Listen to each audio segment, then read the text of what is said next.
Well, it's hurricane season here in the Texas Gulf Coast, and I want to talk a little bit about emergency preparation. One of the big issues you're going to run into after a storm is, well, food and water. We'll cover water at a separate occasion. I want to talk about food, specifically food preparation. How are you going to cook it? Most likely, your refrigeration is off, your power's gone, you have no natural gas, your stove's not going to work. The food in your kitchen's going to go bad. You've got all kinds of down and dead limbs and trees and all kinds of interference for restoring services. You could cook on a propane gas stove, assuming that you made sure ahead of time the gas stove works, it's reliable, and that you've got fuel. Also, that the fuel hasn't leaked out of those little green 1-pound cylinders, which it tends to do as those cylinders age. You'd use a liquid fuel stove. How old is that can of fuel? And are the seals still good? Does the stove still work? There's some other options, and I'll show you two of them right here. The simplest and most straightforward, of course, is a little charcoal barbecue grill.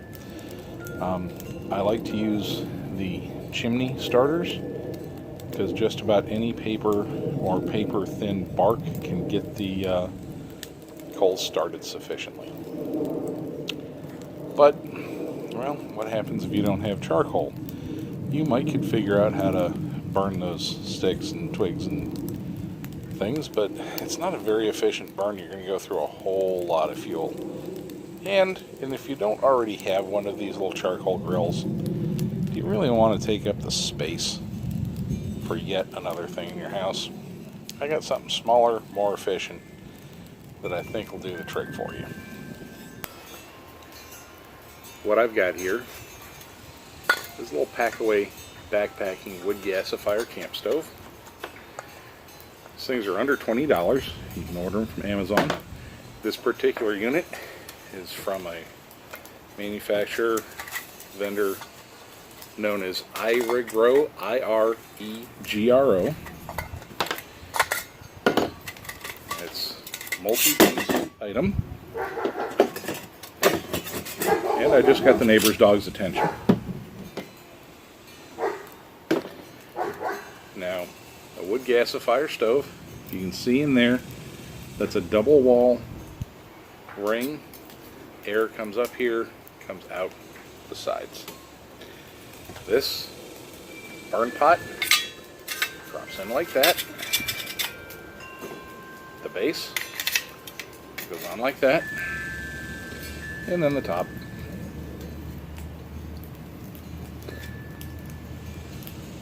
Pot supports swing out, and it goes on thusly.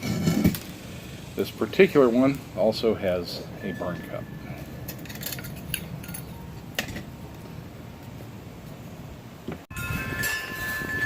Okay, so what I did was I built basically a teepee-ish from the bottom up, largest sticks on the bottom, working up to the smallest. Now, we're going to use some pine needles. We're going to get this thing lit off. Alright.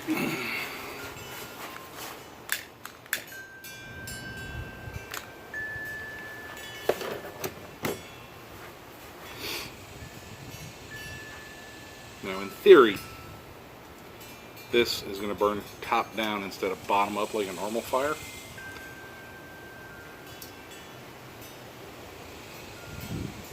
And there's the pine needles, they're burning off.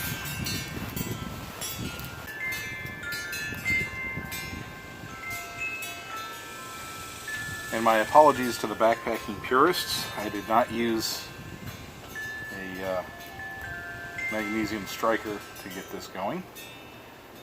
That is not my intention here. More power to you backpacking guys. Obviously, I gotta lose some more of this before I strap the pack on again. Working on it though.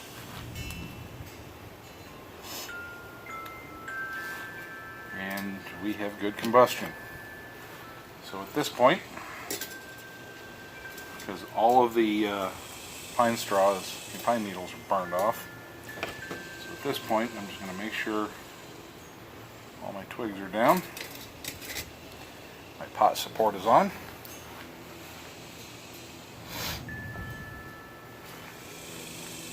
This slot here, which is a fairly unique feature, I think the iRegro is the only one that does this, allows you to feed fuel into the stove while you have a pot on the pot support.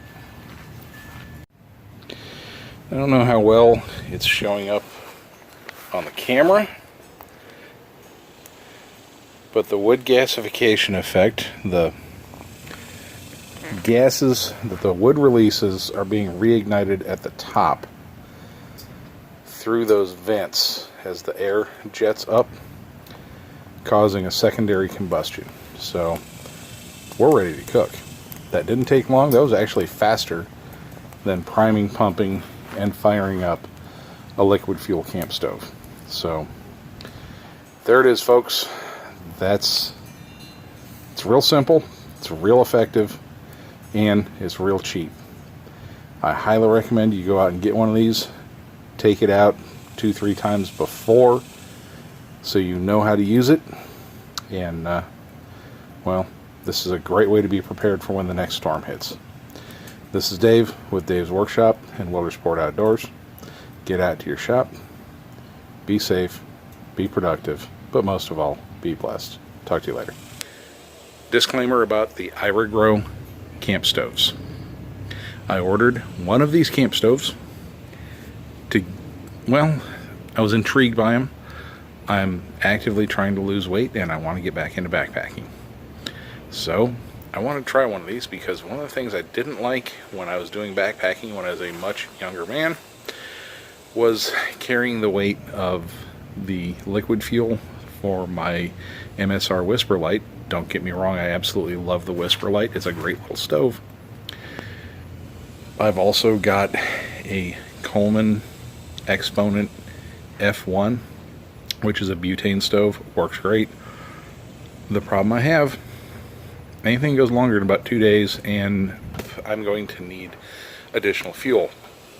And particularly the butane, the ultra lightweight, that goes out the window when you start adding additional fuel canisters.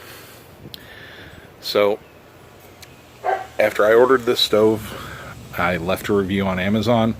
The vendor sent me completely unprompted 2 stoves to do whatever I wanted to with. I'm not beholden to them. I'm not on contract with them. They don't pay me anything. They simply gave me 2 stoves just as a little promo thing. So what I want to do here is I want to give these stoves away. The 2 that I didn't pay for. So in the comments section, let me know why you think I should send you the stove. I'll get with you guys. The only thing I'm going to ask is please cover shipping and handling. It's not going to cost a whole lot. I'm just going to stick it in a little box, a flat rate postage box. I'll send it to you. I have no idea how much it costs, honestly, but $5, $7, something like that. I'll be more than happy to send these to you guys. Just so the 2 best answers for what they want to do with these stoves, why I should send them to them, I'll be more than happy to send them along. So there's Dave's Workshop giveaway number 1. There will be more coming in the future. And again, like I've said lots of times before, get out to your workshop, get productive, be safe, but most of all, be blessed.